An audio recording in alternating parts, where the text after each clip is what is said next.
Bienvenue sur le podcast Entrepreneur Mindset, le podcast à destination de tous les coachs, consultants et experts de l'accompagnement qui désirent se bâtir un mindset de leader et une activité prospère au service de leur vie et de leurs clients.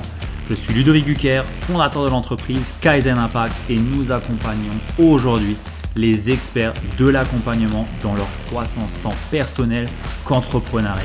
Et si aujourd'hui, tu es en quête de te bâtir une activité, une entreprise au service de ta vie et de tes clients, mais que tu ne veux pas choisir entre argent et inspiration, épanouissement et impact, succès et alignement et vie pro et vie perso, alors je t'invite de suite à réserver une session Kaizen Diagnostic qu'on t'offre aujourd'hui avec un membre de nos équipes pour voir comment est-ce qu'on peut te servir au mieux, quelles sont les prochaines étapes pour ton développement tant personnel qu'entrepreneurial. Et bien entendu, notre intention ici est de te servir et de te donner potentiellement envie de travailler avec nous. Alors si ça t'inspire, si ça t'appelle, je t'invite à réserver de suite ton appel offert sur le lien que tu trouveras dans la description ou alors tu tapes www.ludovicgucker.fr/call. Sur ce, moi je ne t'interromps pas plus longtemps et je te laisse de suite te plonger dans cette belle interview. Bienvenue sur le podcast Entrepreneur Mindset. J'ai le plaisir d'être en compagnie de Doriane Baker, fondatrice de Baker Bloom et hôte aussi d'un podcast. On est entre confrères de podcast ici, parce que tu as aussi le podcast Entrepreneur Care que j'écoute. Pas à 100%, mais il y a des épisodes qui sont bien intéressants. Donc déjà, un petit instant promo pour toi. Tu as un bon podcast. Merci. Bienvenue Doriane, merci d'avoir accepté. Comment tu Je vas? t'en prie. Merci à toi pour l'invitation. Ça me fait plaisir d'être là et je vais très bien. Super, excellent. Sans doute, on va parler un peu de Customer Care. Forcément, c'est un sujet que j'ai pas encore abordé sur le podcast et je me suis dit, j'aimerais bien pouvoir parler un peu de ça parce que j'ai pu découvrir un petit peu tout ce qui a englobé le Customer Care dans une de tes formations justement et je trouve que c'est assez sous-coté. En tout cas, moi, je le sous-cotais vraiment cet aspect-là dans mon activité. Et je pense que ça va être pas mal d'éveiller les consciences pour toutes les personnes qui entreprennent. Donc, je pense que ça va bien parler. Trop Euh, chouette. Est-ce que tu pourrais nous dire un petit peu ce que tu fais du coup avec ton entreprise? Je sais que tu as différentes branches pour que les gens puissent savoir un petit peu ton univers. Ouais, carrément. Merci déjà pour cette introduction. Donc, chez Baker Bloom, maintenant je suis plus toute seule. Avant, j'étais toute seule à tout gérer, mais maintenant on est une équipe. En fait, on propose principalement de la formation. Donc, c'est vraiment de la formation en ligne, donc pour les entrepreneurs comme celle que tu as pu suivre, pour qu'ils puissent apprendre à gérer eux-mêmes leur customer care, à délivrer un excellent service client pour en faire la force de leur activité, tout simplement. On forme aussi de l'autre côté des professionnels du customer care, donc des personnes qui deviennent customer care manager freelance et qui vont aller gérer le customer care pour d'autres entrepreneurs, pour d'autres entreprises. Et je fais aussi du recrutement, enfin de l'accompagnement en recrutement, justement de Customer Care Manager, donc des entreprises ou des entrepreneurs qui viennent me voir et qui me disent, eh ben voilà, je pense que j'ai un besoin en Customer Care, mais il faut que je définisse les tâches, la fiche de poste, est-ce que tu as quelqu'un à me recommander? Donc pour ça, je propose justement des services aussi. Voilà, donc on a un peu trois pôles en ce moment. D'autres choses vont se développer dans le futur, on a hâte, notamment un CRM, du logiciel, Hmm. enfin, on a plein d'idées, plein d'ambitions. En gros, notre but, c'est une problématique customer care et nous, on est là, quoi. Ok. Ah, c'est vrai que dans le développement d'activités commerciales, il y a de belles choses à faire à ce niveau-là. Je pense avec des SaaS Mm. ou autres, ça peut être vachement cool. Ouais, carrément, Ok. carrément. J'ai envie de te demander un petit peu, quand on pense Customer Care, on pense relation client, et j'aimerais te demander un peu, c'est quoi le Customer Care et c'est quoi la différence avec un service client? Tu vois, un service client standard comme on pourrait le trouver, je sais pas, chez Decat, tu vois, ou je sais pas où. En fait, tu vois, c'est cool que tu poses la question parce que j'ai fait le choix conscient d'utiliser le mot customer care, donc la définition anglaise, parce que justement, en termes français, comme tu dis, service client, souvent c'est connoté problème. C'est connoté SAV, service après-vente. Souvent, ça fait appel à des choses en nous qui ne font pas du tout plaisir. On va devoir patienter, perdre du temps, perdre de l'énergie à répéter des choses, etc. Et c'est une de mes missions que je me suis donnée en 2018 quand je me suis lancée. Clairement, c'était noté noir sur blanc. Je veux rendre glamour le service client. Je suis désolée pour tous les fans de la langue française. Je suis aussi une grande fan de la langue française, mais pour le faire, j'ai dû utiliser le mot anglais. C'était pas possible autrement. Donc, le customer care, ça englobe aussi cette notion de care, de soin. C'est plus qu'un service. C'est vraiment se préoccuper, avoir l'intention sincère de vouloir délivrer le meilleur à l'humain, à l'humain qu'on cible, donc notre client idéal en fait. Donc il y avait vraiment cette notion-là que j'arrivais pas à transmettre dans un simple mot, en français en tout cas. Et pour moi, le customer care, c'est bien plus que juste un pan de notre business, c'est aussi une philosophie business. Tu vois, ça va régner un petit peu sur toute notre activité. C'est le fait de penser toujours à ce fameux client idéal, à ce qu'on va lui délivrer, à comment il va être impacté, quelles émotions il va ressentir, à travers toutes les stratégies qu'on va mettre en place par rapport à toutes les décisions qu'on va prendre dans notre entreprise. Autre dimension aussi, c'est que le customer care, ça intervient pas seulement pour le customer, bizarrement, même si c'est dans le mot, ça intervient pas que pour le client, qu'après l'achat, ça intervient même avant. Ça joue aussi un rôle énorme au niveau commercial. Donc le customer care, vraiment pour moi, et comment je le transmets, je l'enseigne depuis 2018, c'est toute cette, plein d'actions, mais qui vont prendre soin de l'audience, d'une communauté qu'on peut avoir créée sur les réseaux sociaux, etc., des prospects pour aider à la conversion, et bien évidemment ensuite après des clients, mettre en place les bons systèmes de fidélisation, etc., pour faire perdurer la relation de confiance le plus longtemps possible. Hmm, ok. C'est intéressant. On voit que tu intègres, entre guillemets, le customer care à l'entièreté de la chaîne de valeur. Ouais. Là où on pourrait se dire que bah, le customer care, c'est juste pour mes clients que j'ai, onboarding.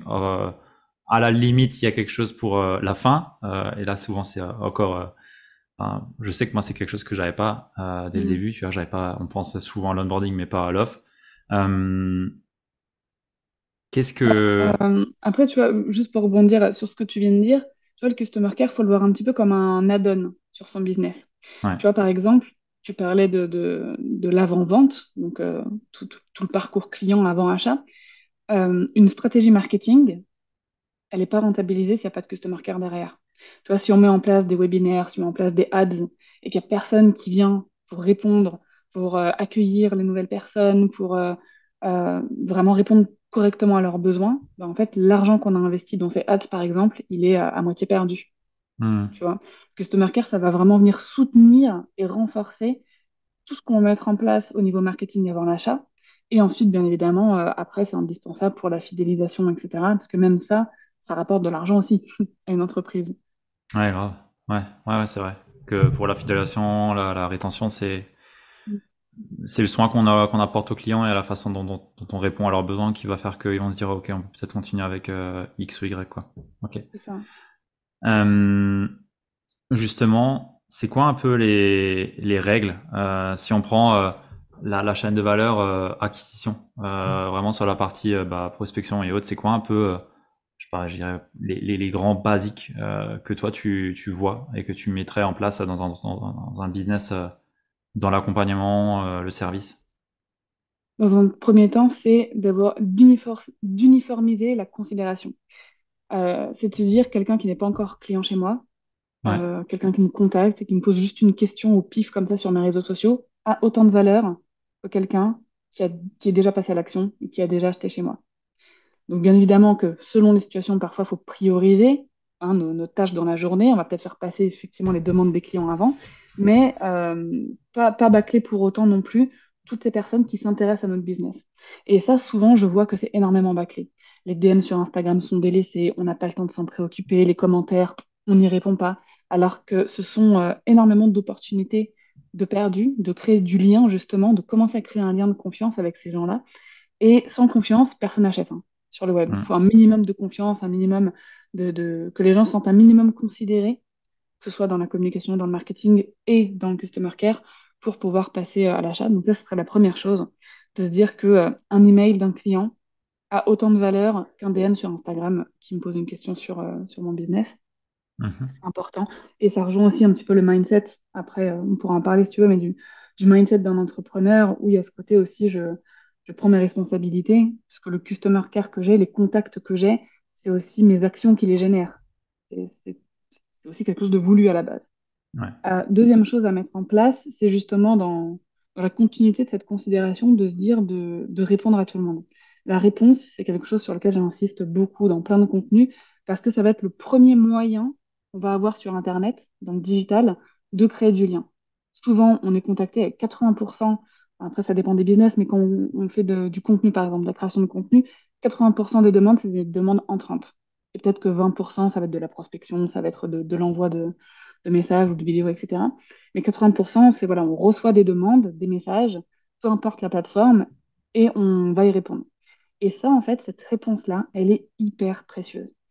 Et pareil, elle est beaucoup bâclée, beaucoup négligée, alors que de prendre le temps de mettre en place certaines stratégies, certaines astuces pour envoyer des réponses qualitatives, mais des réponses aussi qui vont engager la conversation, qui vont essayer d'aller plus loin avec la personne qui nous contacte, c'est tellement game changer, même pour le taux de conversion par la suite, en fait.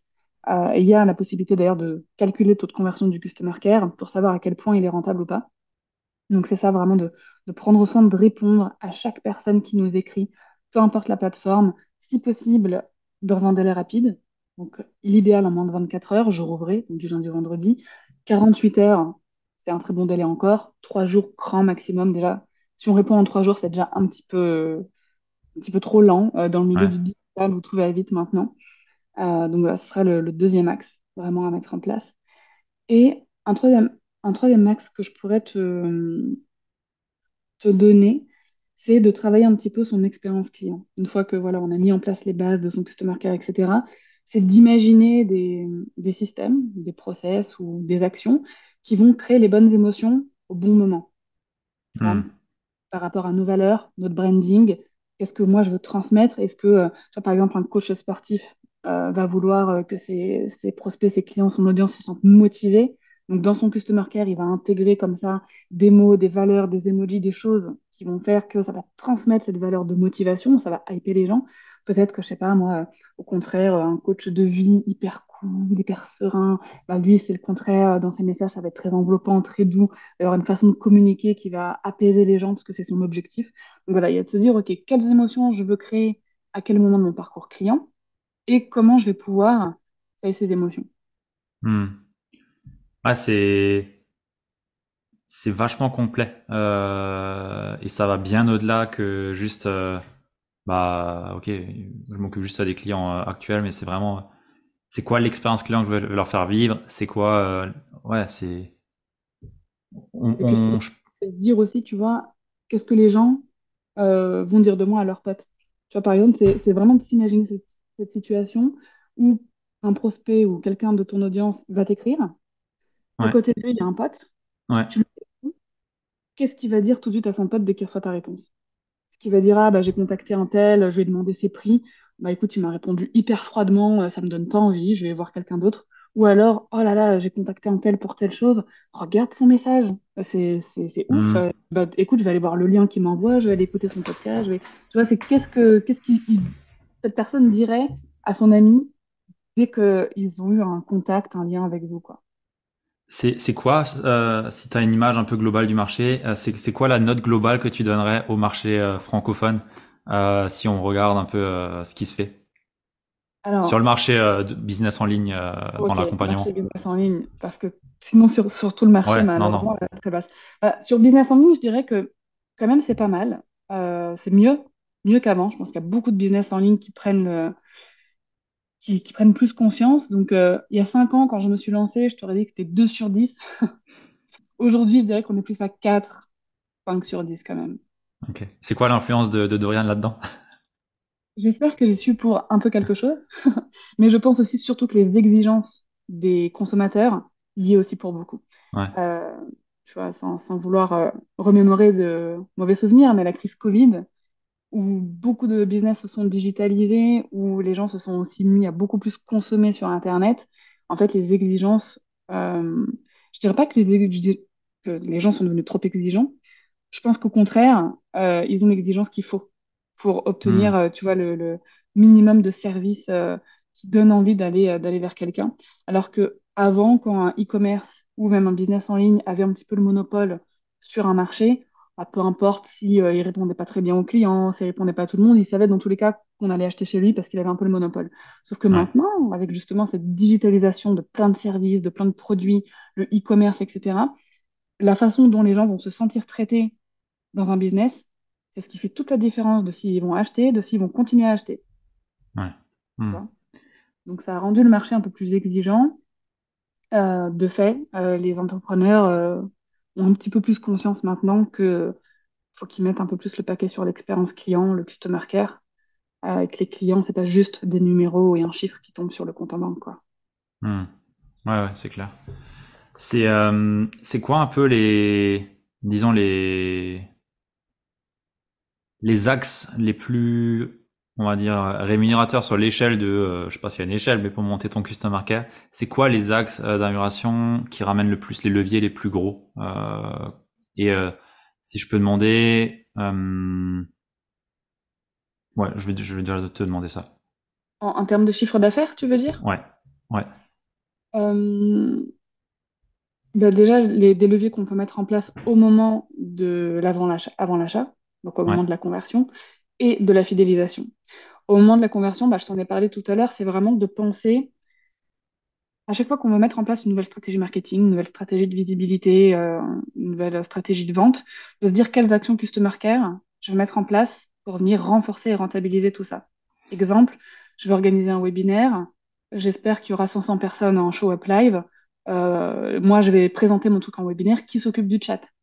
Est-ce Hmm, que il y a quelqu'un, bah, on va pas laisser les gens dans le chat comme ça tout seuls, peut-être prendre un modérateur, quelqu'un qui va venir pendant les webinaires, répertorier les questions, répondre aux gens qui se posent des questions toutes bêtes comme il est où le bouton pour ci, pour ça, etc. Bref, quelqu'un qui va venir supporter, voilà, et, remettre un petit peu d'humain dans un live, par exemple, c'est de se dire, bah, pareil pour les ads, est-ce que c'est moi ou est-ce que quelqu'un d'autre va répondre aux commentaires? Est-ce que je peux pas aller plus loin que juste répondre aux commentaires? Pour les personnes qui sont intéressées, est-ce que je peux pas les contacter en privé, leur proposer un appel? Voilà, vraiment, c'est de se dire, OK, qu'est-ce que je peux mettre en place au niveau customer care pour que cette stratégie pour laquelle j'investis de l'argent ait un ROI encore plus grand? ouais.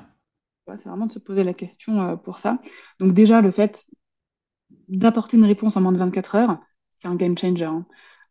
Deuxième chose, un petit levier, quelque chose qu'on peut mettre en place au moment de la conversion, c'est le live chat.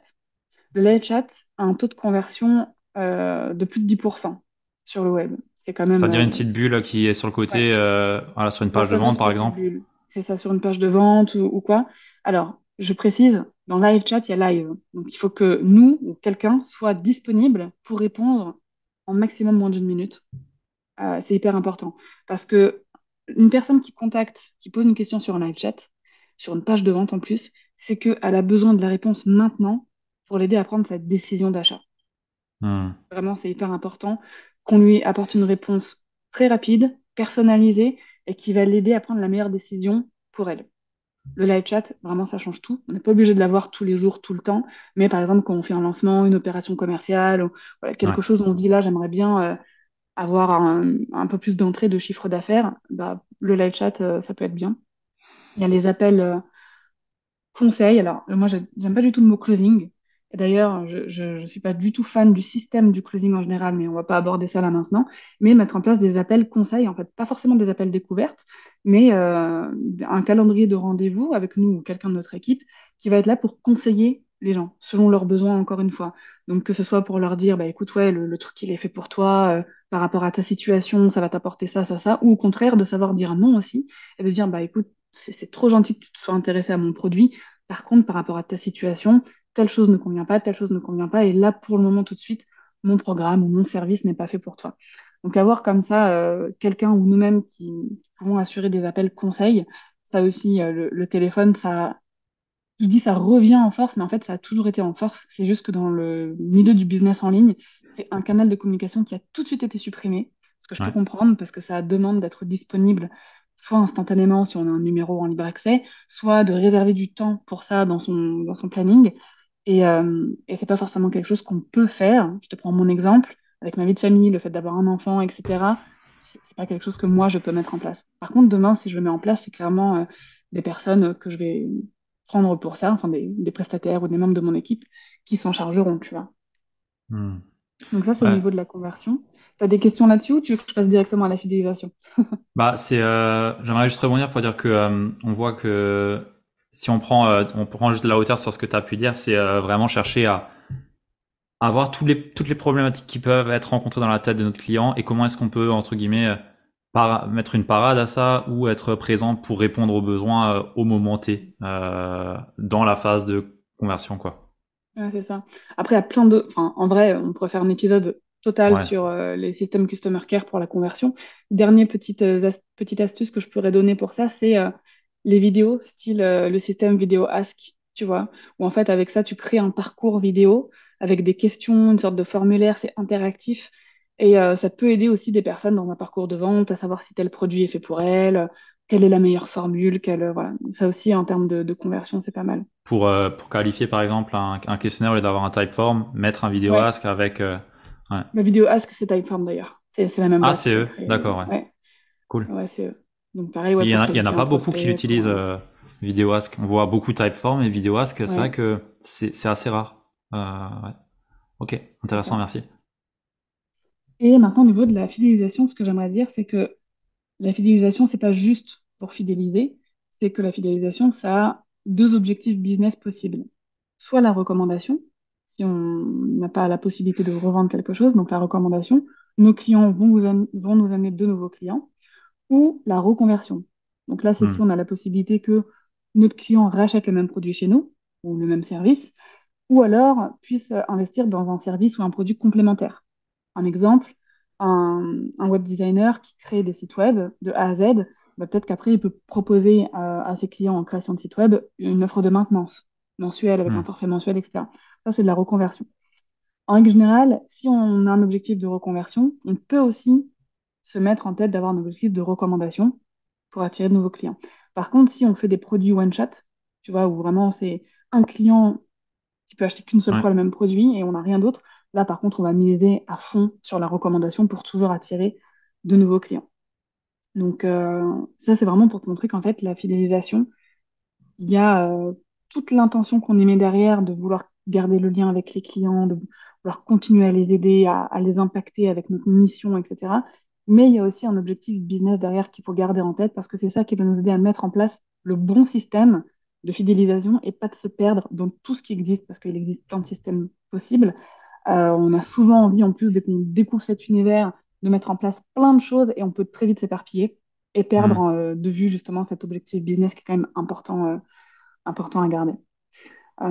Exemple, pour la recommandation, si on veut que nos clients apportent de nouveaux clients, on peut mettre en place des systèmes de parrainage avec des systèmes de points où au bout de tant clients recommandés, bah, ça donne un avantage sur telle offre ou ça donne droit à un petit cadeau. Tu vois, un exemple, mes experts comptables, quand je leur ramenais des clients avant, bah, je recevais une box de snacks, tu vois, une box de gourmandise. C'était tout bête, c'était pas pour ça que je le faisais, mais le fait de recevoir ça, ça me faisait hyper plaisir et en fait, ça m'incitait inconsciemment, tu vois, à recommander, à le Hmm. recommander en fait. Donc il y a ces systèmes-là. Juste, ce qu'il faut garder en tête, c'est que si on a un objectif de recommandation unique, qu'il n'y a pas de reconversion possible, on ne peut pas proposer forcément des avantages sur nos produits, vu qu'ils ne peuvent pas les reprendre. Par contre, si on a les deux objectifs, on peut carrément combiner les deux et proposer des avantages. Bah, voilà, au bout de tant clients ramenés, bah, tu as moins de 10% pendant 3 mois sur l'offre de maintenance, ou sur un autre produit complémentaire, ou sur Ouais. un coaching, peu importe. Ensuite, quand on a bah, l'objectif de reconversion, c'est toujours il faut qu'il y ait une incitation quand même. Surtout avec la concurrence maintenant qu'il y a sur le marché, c'est de se demander pourquoi mon client referait appel à moi pour le même service ou pour un service complémentaire. Déjà, il y a la base de base, mais c'est qu'il ait obtenu les résultats ou les bénéfices qu'il souhaitait avec votre produit ou votre service. Ça, c'est la base et c'est même hors du customer care, c'est juste les Ouais. fondations même d'un business. Donc il y a ça, mais il y a aussi comment je peux l'enchanter en plus pour qu'il n'ait même pas idée de chercher ailleurs, de chercher moins cher, de voilà. Et là, en fait, avec la reconversion, souvent, il va y avoir une incitation financière. Donc, un client qui nous a fait confiance une fois, c'est peut-être de proposer une petite remise ou un avantage sur d'autres produits, d'autres services. Peut y avoir le côté cadeau qui rentre en compte aussi, surtout pour les grosses prestations, les gros budgets. Tu vois, le fait que, bah voilà, il va y avoir de l'over delivery, un petit cadeau qui va être envoyé à l'offboarding pour remercier, ce genre de choses. Mais il faut se dire, OK, il faut quand même que mon client il ait un avantage supplémentaire à rester avec moi. Hmm. Ouais. Ouais. C'est clair que Ça c'est à réfléchir dès le début, je pense. Mm. Dès le début du business, sur le parcours client, sur le narratif de l'expérience qu'on veut amener, qu'est-ce qui se fait quand, ça ouais, c'est un bon point. Ok. Ouais. Merci beaucoup pour ce partage. Il y a vraiment de la valeur Ok. là. J'espère que les personnes qui écoutent, ils s'en rendent compte et qu'ils ils vont réfléchir à ça, parce que ça change drastiquement un business, quoi. C'est ça. Ouais, Bah, en fait, j'ai l'impression que enfin, c'est pas j'ai l'impression, mais depuis 5 ans en plus maintenant que bah, je rencontre plein de business, j'échange avec beaucoup d'entrepreneurs à plein de niveaux différents. Clairement, c'est la différence entre un business qui veut évoluer et qui évolue et un business qui n'évolue pas. Mais ouais, pour certains business, je dirais, il n'y a pas de mal à faire le strict minimum en customer care. Tu vois, par exemple, un prestataire de service qui est full, et qui n'a pas besoin de nouveaux clients parce que de toute façon, il n'a plus de place dans son planning pour en prendre, qui ne mettent pas en place de nouvelles actions marketing, customer care, etc., bah, c'est compréhensif. oui, Lui, il va se focus effectivement sur garder ses clients. Il n'y a pas besoin d'en attirer de nouveaux. ouais, Donc, ouais, ça reste quand même très très cool de répondre à tout le monde et voilà, quand même de maintenir un lien parce qu'on ne sait jamais, on peut avoir besoin de faire rentrer un nouveau client, voilà, un client permanent qui nous lâche, qui peut plus se permettre nos services, voilà. Donc, quand même avoir toujours une bonne relation avec les prospects, l'audience. Mais lui, clairement, son objectif, c'est pas de mettre le focus et l'énergie sur bah, l'expérience client avant achat. ouais. Lui, ça va être de se dire, OK, je veux continuer d'enchanter mes clients actuels et qu'ils restent avec moi le plus longtemps possible, quoi. Ouais, après, tu vois, même tu prends l'exemple de cette personne-là, le fait d'avoir une image qui représente un customer care 5 étoiles, Ouais. euh, bah, ça peut aussi lui montrer, enfin, lui permettre d'attirer des talents qu'il aurait peut-être pas si il restait juste tel quel, alors que ok, le business il tourne, il est full, mais s'il a besoin de Ouais, et se pour le développer ou quoi, recrutement, c'est ouais, ouais, ouais, carrément. Bah, ça participe à l'image de marque. Donc ouais. forcément, ça va donner envie à des personnes bah, qui ont du talent, comme tu dis, qui pourraient rejoindre notre équipe, de postuler. Alors qu'au contraire, effectivement, si on n'a pas une bonne réputation, ça donne pas forcément envie de bosser avec nous, quoi. Ouais, c'est clair. Ça joue sur tout, je pense. Donc, ouais, c'est vachement important.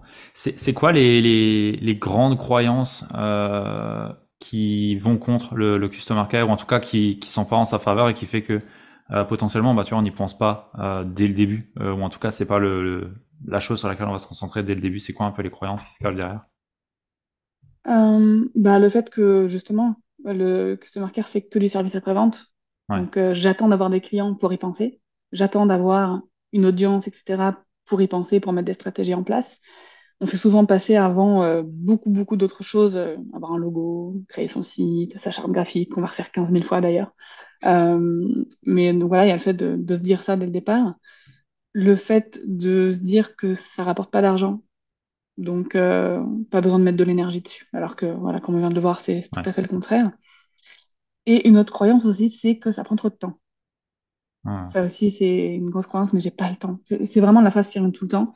Quand je sondais ou que je sonde des personnes par rapport au customer care, c'est oh, ouais, je sais que c'est important, mais j'ai pas le temps. J'ai vraiment pas le temps. Et en fait, là, il y a un problème d'organisation et de priorité aussi dans son business qui rentre en compte. Au final, quand c'est très bien organisé, qu'on a les bons process et les bons hacks comme des templates de réponse, par exemple, eh ben, en général, ça nous prend pas plus d'1 heure par jour. Et j'ai tendance à dire que une fois que l'organisation est mise en place, qu'on a toutes les astuces pour bien traiter son customer care au quotidien, si ça nous prend plus d'1 heure par jour, c'est qu'on a besoin d'aide. C'est qu'on ne peut plus le gérer tout seul en tant qu'entrepreneur. Notre zone de génie, elle n'est pas forcément là, dans le ouais, customer care. Et même quand elle y est, je te prends mon exemple, clairement ma zone de génie, c'est le customer care, mais aujourd'hui, avec les demandes qu'on a et les tâches que moi j'ai à faire en tant que chef d'entreprise, je ne peux plus gérer tout mon customer care toute seule. Donc ça fait un peu plus d'1 an maintenant que j'ai délégué une partie des réseaux, du customer care sur les réseaux et par email, et sur mes groupes privés de clients aussi, à une customer care manager freelance. Donc à un hmm, moment donné, voilà, quand, par exemple, de certains entrepreneurs à qui j'ai pu échanger, qui me disaient, ouais, moi je reçois plus de 500 notifications par semaine. Bon, au bout d'un moment, enfin, 500, ouais. notifications, tout confondu, hein, les réseaux sociaux, les emails, clients, pas clients, etc. À un moment donné, en fait, en tant que chef d'entreprise, en tant qu'entrepreneur, on doit se dire, OK, elle est où ma zone de génie? C'est où que moi je rapporte le plus à mon entreprise, que ce soit en termes de Hmm, crédibilité, de visibilité, de chiffre d'affaires. Je vais sélectionner ces tâches-là et je vais, moi, mettre mon énergie dedans. Et tout ce qui n'est pas notre zone de génie, si possible, quand on a le budget pour le faire, c'est de le déléguer. ouais, Soit le customer ouais. care, la rédaction de ses articles de blog, le montage de ces vidéos. Enfin, tu vois, Ouais. tout Hmm. ça, quoi. Ouais, c'est clair. Et derrière j'ai pas le temps, comme tu as dit, on peut le déléguer, mais surtout, il y a plein de choses qui existent déjà faites avec plein d'outils Mm. numériques pour automatiser et tout. Enfin, il y a des choses qui sont... Enfin, moi, j'ai découvert plein de choses à faire assez simples qui, au final, demandent juste du temps de config. Après c'est fait, quoi. Faut juste Ouais, carrément. avaler le crapaud à un moment donné. C'est ça. Après, l'automatisation, c'est bien. Après, il ne faut pas qu'il y ait que de l'automatisation Non. dans le Customer Care. Je te donne un exemple. Un jour, j'avais contacté pour une question une entreprise, je ne sais plus pourquoi, mais c'était un business en ligne aussi, hein, c'était pour une formation. Et vraiment une question où vraiment la réponse nécessite d'être personnalisée, c'est par rapport à ma situation, mes besoins, etc. Et je reçois en fait une réponse automatique qui dit un petit peu, voilà, merci de nous avoir contactés, etc. Mais pas en mode accusé de réception, pas en mode on a bien Ouais. reçu, en mode c'est la réponse. Et Ah. c'était, bah voilà, si vous avez des questions sur cette formation, voici notre FAQ, voici la vidéo explicative. Et il y avait un petit message, en gros, qui laissait sous-entendre que si on n'était pas capable de trouver les réponses à nos questions tout seul, quoi, il n'était pas fait pour. Et en fait, je me suis sentie vachement rejetée, en fait. Je me dis, ah, alors là, c'est mort, je vais ni regarder ta vidéo, ni regarder ta FAQ. Tu sais, il y avait un truc un peu en mode, on travaille pas avec des assistés, quoi, tu vois. Et ça, c'est un truc que je vois souvent hein, dans des business en ligne. Hein. En mode, je veux mon client idéal, j'ai besoin que ce soit des personnes autonomes, qui soient pas, qui aient pas besoin de poser des questions et tout. Et beaucoup d'entrepreneurs se rendent compte qu'à un moment donné, en fait, ça c'est pas du client idéal. C'est juste, C'est un fantasme, ça. bah, c'est un fantasme, mais en plus, c'est normal qu'il y ait des gens qui se posent des questions. C'est du syndrome de l'expert. Voilà, c'est ça que je voulais dire. C'est Hmm. qu'à un moment donné, on est tellement, nous, dans notre thématique, ça peut arriver à n'importe qui, hein, on est tellement dans notre thématique, il y a tellement d'éléments qui semblent évidents pour nous, parce que nous, on baigne dedans toute la journée, que inconsciemment, il y a un niveau d'exigence avec les conversations qu'on va avoir avec les autres, avec nos prospects, nos clients, etc., qui augmente. Tu Ouais. vois. Alors que non, pas du tout. C'est normal que quelqu'un qui te découvre pour la première fois, même toi par exemple, vienne te poser la question en mode, c'est quoi mindset? T'entends quoi par là? C'est la première fois que j'entends ce mot. Moi, quand je suis entrée dans le business en ligne il y a bon, des années maintenant, quand j'ai commencé à m'y intéresser, et pourtant je parlais anglais, hein. J'avais plein de gens qui parlaient de mindset. Je me disais, mais c'est quoi mindset? Moi, j'avoue que je fais beaucoup de recherches toute seule, mais parfois, il y en a qui en parlaient en des termes, tu vois, je ne comprenais pas le contexte. Et donc, Ouais. c'est normal à un moment donné de se dire que nos prospects, notre cible n'a pas le même niveau de connaissance que nous dans notre domaine, en fait. Ouais, bien Donc, sûr.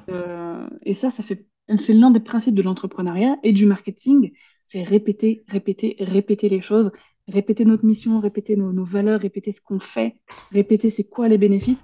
Et souvent, il y a des gens qui se disent, ouais, c'est bon, j'ai fait un post Instagram un jour où je parlais des bénéfices de mes produits, de mes services. Ah, c'est bon, j'ai fait une story un jour qui parle de mon métier. Et on se dit, ça y est, je le fais, c'est suffisant. Il faut le répéter, même, je dirais, dans nos contenus, une fois par semaine, il faudra que ce soit répété quelque part, tu vois Hmm. Ouais. base de ce qu'on fait, de remettre le contexte à notre client idéal qui soit déjà là ou pour les nouvelles personnes qui nous découvrent en fait, tu vois. Hmm. Ouais, c'est intéressant. C'est intéressant. Merci, merci pour ces partages, Dorian.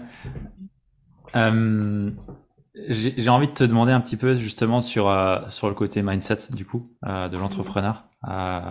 C'est quoi un peu les grandes prises de conscience que tu as pu avoir? Je sais que ça fait maintenant 5 ans que tu es Mhm. dans ce business-là. Tu as un beau parcours et tu as surtout une belle réussite sur le marché. C'est quoi un peu les grandes prises de conscience que tu as pu avoir ces derniers temps au sujet du business en ligne ou du business général? Ouais, il y en a plusieurs. Je vais commencer par te parler de la rapidité décisionnelle. Euh, Ça, c'est un truc que j'ai surtout conscientisé cette année-là. En fait, ta capacité à prendre des décisions rapidement par rapport à un problème, par rapport à une situation, par rapport à quelque chose que tu veux faire évoluer, ça va déterminer la croissance de ton entreprise et sa rentabilité. Hmm. Parfois, on procrastine beaucoup les décisions très importantes de notre business. Embaucher quelqu'un, au contraire, se séparer d'un membre de son équipe, créer ce nouveau produit ou pas, etc. Euh, Pourquoi on procrastine là-dessus? Ça pourrait être encore l'objet d'un autre épisode de podcast, mais voilà, ça c'est un truc que j'ai conscientisé il n'y a pas longtemps, parce que même si ça fait plusieurs années qu'on est en business, eh ben, on peut être victime de cette indécision parfois, ou de... Voilà. Donc il y a ça, la rapidité décisionnelle, où franchement c'est hyper important en tant que chef d'entreprise de, c'est comme un muscle, tu vois, de s'entraîner régulièrement. Et même dans sa vie perso, tu vois, on te demande, tu veux une mousse au chocolat ou une yaourt à la fraise pour ton dessert. Il y a plein de gens qui répondent comme tu veux. Mais tu vois, rien que ça, non. Ouais, Entraîne-toi ouais. à prendre des décisions. C'est quoi que tu veux? Tu fais la mousse au chocolat ou le yaourt à la fraise, tu vois? Et ça, c'est même dans le business, tu vois. Il faut être vraiment proactif dans tout ce qui se passe dans notre entreprise. C'est tellement important et parfois une non-prise de décision, c'est vraiment de la perte de temps, de la perte de chiffre d'affaires, etc. Autre chose qui est hyper important dans le mindset d'un entrepreneur, c'est la compersion. C'est un mot La que j'ai appris il n'y a pas compersion. longtemps. Ouais, la Je connais compersion. pas. En fait, c'est la capacité de se réjouir pour la réussite et le bonheur des autres. Ah, Ça, c'est un truc que je pratique depuis des années, on va dire, instinctivement. C'est comme ça que je suis. Mais je vois beaucoup de gens se plaindre, tu vois, sur les réseaux sociaux, de «Oh, moi, les réseaux sociaux, c'est toxique quand je vois les gens avec leur belle maison, avec oh, leurs enfants, leur famille qui a l'air parfaite, nan, nan. Et les gens, en fait, j'ai l'impression que ça les met dans une négativité, tu ouais. vois. Parfois de la jalousie, de l'envie, etc. Alors que moi, l'effet que ça a sur moi, et sur plein d'autres personnes aussi d'ailleurs, c'est ça me booste. Tu vois, quand je vois surtout des femmes, ça me fait ça surtout avec les femmes, je sais pas pourquoi, peut-être parce que j'en suis une. Quand je vois des femmes qui réussissent, leur business, il explose, elles font du chiffre, elles parlent de l'argent qu'elles gagnent, tu vois, sans honte, sans tabou et tout, je me dis, mais go girl, c'est trop bien. Et puis moi, tu sais, ça me motive, je me dis, mais oh, tu sais, ça me booste en fait, ça me motive. Ouais. Et je pense qu'il y a juste un petit switch de mindset à faire pour que on transforme ses émotions en trucs positifs, tu vois. Donc Hmm. vraiment, s'entraîner à se réjouir, même pour ses concurrents. Il y avait un client, il y avait un contrat qu'on voulait absolument, mais ah, c'est notre concurrent qui l'a eu. C'est de se dire, ah bah écoute, si c'était moi, j'aurais été trop heureux de l'avoir, mais je suis content pour toi, quoi. C'est trop bien. Et je pense que ça aussi, au niveau du mindset, ça évite de ruminer, de perdre du temps et de l'énergie sur des choses dans tous les cas qu'on peut pas changer, ou alors de se dire, ok, là, j'ai pas eu le contrat, c'est une bonne leçon, ça m'embête, mais qu'est-ce que je peux faire de mieux la prochaine fois? Ouais. Tu vois, toujours ce côté d'être proactif, de conscientiser un petit peu les choses qu'on ressent, que ce soit positives ou négatives, de se demander pourquoi, et si c'est négatif, de se dire, OK, qu'est-ce que je peux changer pour que la Hmm. prochaine fois ce soit positif ou que la prochaine fois ce soit moi qui obtienne le truc. Donc il y a ça. Et un dernier truc de mindset que je pourrais te dire, euh, pas avoir peur de voir grand. Tu vois, ça c'est un truc, parfois on se restreint beaucoup en se disant non mais c'est bon, je vais trop vite ou c'est pas grave si dans un an t'as pas atteint le truc que tu voulais parce qu'il était trop grand, tu peux le reporter, mais tu vois, pas restreindre sa vision à long terme par rapport à ses ambitions de vie, par rapport à ce qu'on veut pour son business aussi, tu vois. C'est Il y quelque chose a, que toi, t'as fait pendant un moment ou... Non, ça va. Je pense que je l'ai pas fait, mais je vois beaucoup de gens le faire. Surtout, bah, tu vois, j'accompagne des personnes à se lancer en freelancing avec le fait D'accord, de ouais. devenir Customer Care Manager freelance. Et je vois à chaque fois, tu vois, que c'est un truc qui peut être un peu bloquant au début, tu vois. Hmm. Et donc, ouais, j'observe aussi par rapport à ça. Et puis c'est bien d'avoir des rêves, enfin, juste c'est bien Ouais. de s'autoriser à se dire peut-être que grâce à mon business, je vais pouvoir accomplir telle chose. Puis ça peut être hyper différent, tu vois, il y a des personnes, leur rêve de vie qui veulent atteindre par rapport à leur business, c'est d'avoir une cabane dans les bois en autosuffisance. Il y en a d'autres, ça va être d'être dans un loft à New York avec une Lambo et en fait tout est OK, tu vois. Tous les rêves sont OK, il faut juste savoir ce qu'on veut en fait et ce qui va nous rendre heureux, parce que ça nous aide aussi à déterminer le chemin qu'on va prendre. Parce Ouais. que le but, c'est quand même d'y arriver à cet Ouais. objectif de vie personnelle, donc à notre objectif de réussite personnelle, et l'objectif de réussite qu'on veut pour notre entreprise. Choses qui, à mon avis, sont totalement différentes. Tu vois? Notre réussite à nous n'est pas forcément la même que la réussite de notre entreprise. Oui. Je vois. Ouais. Ouais. Voilà. Ah, c'est un bon message que tu passes là. S'autoriser. Mm. C'est un truc de fou à quel point on peut se minimiser ou on peut se dire ouais mais ça j'y arriverai jamais. Du coup pourquoi le viser, pourquoi en rêver, qui suis-je pour l'autorisation. C'est vraiment une grande clé. L'autorisation est derrière la décision d'y aller. Ça c'est, Voilà. je pense, un des plus gros pouvoirs qu'on a. Et le pire, c'est que parfois, c'est pas forcément nous, c'est aussi notre entourage. Ouais, Si on s'autorise à parler justement de ses rêves, de ses ambitions, etc., on a toujours des gens dans notre entourage qui vont avoir un côté un peu pessimiste, un peu négatif, en mode ouais, bon, on rêve, mais bon, pas trop quand même, hein, faut pas que tu sois déçu, ça serait Garde les pieds sûr que sur ça arrive un terre. jour, ouais, garde les pieds sur terre, etc. C'est hyper embêtant. Ouais. Moi, ce que j'ai fait, c'est que j'ai repéré ces personnes-là dans mon entourage et juste, en fait, je leur parle pas trop, quoi. Je raconte pas trop mes rêves et tout. Puis, au contraire, j'en parle aux gens qui vont me dire, mais grave et tout, en plus, tu peux mettre ça en place pour essayer d'avoir ça à telle date et tout. Enfin, voilà, c'est Ouais. aussi. Alors, moi, je suis pas partisane du faut jarter les gens comme ça de notre vie, parce que déjà, il y en a, on peut pas jarter. Parfois, c'est nos parents, nos frères et sœurs, notre conjoint, notre conjointe, on sait pas. Mais c'est juste de sélectionner les conversations qu'on va avoir avec eux Ouais. ou les partages qu'on va avoir avec eux pour toujours avoir des choses qui nous enrichissent l'un l'autre Ouais. et choisir les sujets qu'on va aborder avec d'autres personnes et de trouver, par contre, ça c'est important, si on n'a personne dans notre vie, dans notre entourage à qui parler de ses projets business, tu vois, juste des interrogations, brainstormer, c'est d'essayer de trouver quand même ces personnes pour avoir des influences positives et encourageantes autour de nous, quoi. Hmm. Ouais, c'est clair que ça joue un rôle Mm. crucial sur le succès d'une entreprise ou d'un entrepreneur. Ouais. Ouais, carrément. Tu mentionnais le fait de prendre des décisions rapides avant. C'est quoi un peu les grandes décisions qui ont eu vraiment un impact considérable sur toi et ton entreprise? Ouais. Prendre un bras droit. Ok. Prendre un bras droit, donc pas un associé, pas encore en tout cas, mais prendre quelqu'un qui va piloter avec moi l'entreprise.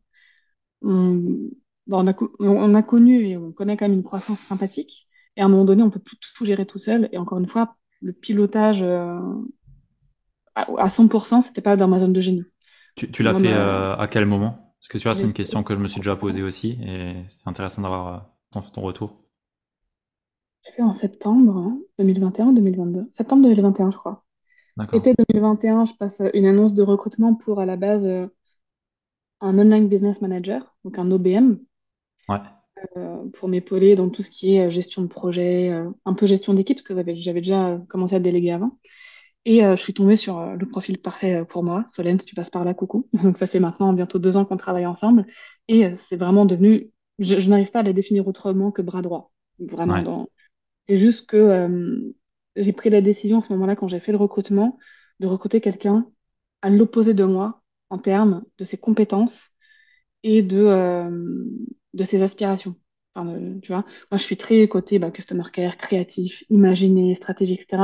Par contre, je suis pas du tout efficace en tout ce qui est technique, automatisation, mise en place de process. Toi, je vais les imaginer, mais les intégrer. Et puis, bon, un bras droit, c'est aussi comme ça qu'on l'appelle, un intégrateur. Ouais, Dans un c'est boulot visionnaire, intégrateur.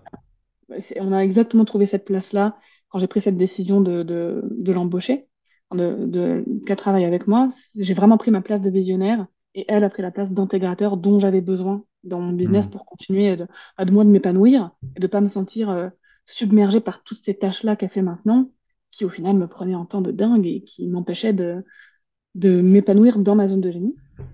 Donc cette décision très importante. Autre décision, en fait, je remarque que la plupart des décisions, c'est par rapport à la délégation. Enfin, tu vois, Ok. j'ai jamais peur d'investir et de prendre une décision vite quand je voyais qu'il y avait un truc à déléguer. Ouais. Je le faisais, quoi. On Ouais. délègue. Alors après, bien évidemment, il faut financièrement voir quel budget. D'ailleurs, ça, Ouais, bien deuxième sûr. grosse décision, budgétiser toute mon année. Avant, je le faisais pas. Et là, on l'a fait pour la première fois en 2022, il était temps. Euh, Tout budgétiser. OK, c'est quoi le budget que j'alloue? C'est se projeter, se dire, OK, l'année dernière, on a fait combien de chiffre d'affaires? Combien de rentabilité? Cette année, combien on projette de faire de chiffre d'affaires? Et combien il faut faire minimum pour pouvoir payer tout le monde, donc le budget ressources humaines, pour payer tous les outils, donc voilà, faire un budget pour tous nos outils, pour les événements, enfin voilà, vraiment budgétiser chaque pôle de dépenses de l'entreprise et de Ouais. se dire, OK, cette année, il faut qu'on fasse minimum ça en chiffre d'affaires net pour juste vivre et que le business tourne. Hmm. Ça aussi, grosse décision, et je pense que je l'ai un peu procrastiné, mais parce que pareil, les finances, avant, je le faisais au doigt mouillé, ça n'a jamais été ma zone de génie. Donc voilà. Et autre chose par rapport aux décisions, et ça c'est plus ponctuel, c'est plus quand il y en a besoin, c'est même si on a planifié son année, même si on a planifié ses projets business, le marché il change et il évolue constamment. C'est régulièrement faire un point, d'analyser les résultats, que ce soit en termes de visibilité, de chiffre d'affaires, etc., et de tout de suite agir s'il y a un truc qui ne va pas. Et nous, c'est ce qu'on fait, et c'est ce qu'on essaye de faire régulièrement. Quand on voit que par exemple, là, cette année, clairement, tout le marché, enfin, tous mes collègues entrepreneurs vivent la même chose. La croissance, elle n'est pas aussi importante que l'année dernière ou l'année d'avant encore. Le chiffre Hmm. d'affaires espéré, souvent, il est même moindre que ce qu'on voulait. Donc, c'est se dire, OK, qu'est-ce que je mets en place pour apporter plus de valeur, pour répondre vraiment aux besoins de mes clients? Euh, Qu'est-ce que je change là dans la stratégie de cette année pour rectifier le tir et éviter d'avoir trop de pertes, par exemple, ou de ne pas atteindre le minimum, le CA minimum pour faire tourner l'entreprise, etc. C'est vraiment pas attendre 6 mois ou la fin de l'année pour analyser toute l'année. C'est vraiment parfois faire des analyses au mois le mois par rapport Ouais. à ses prévisions et de se dire, OK, là, il faut que je change un truc, il faut que je prenne la décision maintenant. Est-ce qu'on maintient ce projet? Est-ce qu'on continue le projet? De la même façon, je te donne un exemple concret avec moi. Au début de l'année, on a fait appel à une agence marketing pour faire la refonte de tous nos tunnels de vente. Ok. Et ensuite, nous, on intégrait ces tunnels de vente. Donc, refaire plein de vidéos, refaire des emails, refaire des pages sur le site et tout. Ça nous demande quand même beaucoup de ressources en termes des personnes qui travaillent avec moi, en termes de temps et d'énergie. Donc, on a mis en place 2 tunnels. Et le troisième, on avait un doute et on avait un truc, on se dit là, si on se remet là-dedans, il va nous prendre énormément de temps et énormément d'énergie. C'est du temps et de l'énergie qu'on ne met pas dans la vente. Donc, Mhm. on se dit, OK, vu là les résultats du début d'année, qui sont pas mauvais, mais qui peuvent être parfois qui peut faire un peu peur quand tu as des gens à payer surtout. Tu vois, si j'étais seule, ça Ouais, ouais, m'aurait un c'est peu. clair. Quand tu as des gens à Ouais. payer, je me dis, ouais, faut que je m'assure d'avoir le minimum de CA pour les payer. Donc je me dis, vaut mieux prévoir plus que pas assez en fait. C'est un petit peu ça. Donc c'est dire, ok, est-ce qu'on s'investit là pendant 2 mois sur ce projet, ce qui fait qu'on peut pas se mettre ailleurs? Et en fait, tout de suite, on a pris la décision de non, on va le faire plus tard, on va le faire autrement, et là, on va mettre en place une autre action pour apporter de la valeur à nos clients et pour faire entrer du CA autrement qu'en evergreen avec un tunnel qui donnera des résultats peut-être que dans 6 mois, voilà. Hmm. Ok. Ouais, c'est intéressant. Merci pour la transparence que tu amènes ici. C'est chouette. Si je peux te demander un peu un peu de façon globale, l'acquisition, conversion, c'est quoi un peu? Je sais que tu es sur Instagram, tu as newsletter, il y a un podcast. C'est principalement ça que vous faites aujourd'hui? Ouais. Donc, nous, beaucoup de stratégies de contenu, enfin Ouais. que d'ailleurs, cette année, on a fait un peu de ads l'année dernière, mais justement, le système de tunnel derrière n'était pas optimisé. Enfin, il était vraiment homemade, un petit peu bidouillé. C'est moi qui l'avais fait toute seule, quoi, vu que j'étais seule à D'accord, travailler ouais. pendant longtemps. Donc, clairement, les ads, nous, l'année dernière, ça n'a pas été, pas été rentable. Ça nous avait apporté des leads, mais pas de conversion derrière. Donc, le système de ads était rentable, mais le système que nous, on avait derrière, il n'était pas optimisé. Donc, on n'est que en organique, et depuis le début, de toute façon, je suis qu'en organique. Le podcast parce que c'est un des moyens de communication que je préfère. J'aime beaucoup parler. De toute façon, je suis bavarde, donc le podcast, c'était le truc idéal pour nous. Donc, on a le podcast qui va renvoyer vers des leads magnets, parfois vers des produits, sinon la plupart du temps juste pour apporter de la valeur. Ouais. Instagram, qui a été mon premier canal sur les réseaux sociaux, et LinkedIn. Donc, Ah ouais. on a ces réseaux-là qui sont vraiment pour diffuser du contenu et on va faire remonter au maximum l'audience qu'on a sur ces canaux-là vers la mailing list, Ouais. très important pour nous, qui est un de nos canaux de conversion aussi principal, vers la mailing list avec des leads magnets, avec donc des freebies, des masterclass, des webinaires, etc. Ou vers nos produits directement. Et justement, là, on va mettre en place un système de webinaire aussi, les webicare, j'ai appelé ça comme ça. Ah, stylé. Et j'ai trop hâte parce que j'aime beaucoup le live. J'aime beaucoup, encore une fois, parler. Parler, c'est ma zone de génie, tu vois. C'est Donc, il faut bien. que je fasse des trucs où je parle, où je puisse m'exprimer. Et donc, on va mettre ça en place aussi. Donc, ça va rentrer encore dans le système de conversion, de création de liens de confiance, pouvoir échanger avec des gens en direct. Ça va rentrer aussi là-dedans. Ouais. Chouette. Et du coup, tu prévois de le plugger à de l'ad ou Oui. ok, ok, Peut-être pas cette année en ouais. 2023, mais on va refaire des Une ads. fois qu'il est, ouais, ouais, une fois qu'il Ouais. Ça, sera, c'est sûr qu'on fera des ads parce que c'est quand même un accélérateur assez dingue pour toucher de nouvelles personnes. bien sûr. Hmm, c'est clair. Super. Chouette. Ça s'annonce bien. J'espère. Est-ce que, on arrive un peu sur la fin de l'épisode. Est-ce que tu as une ressource ou vraiment des sources d'influence qui ont vraiment joué un rôle sur ton parcours?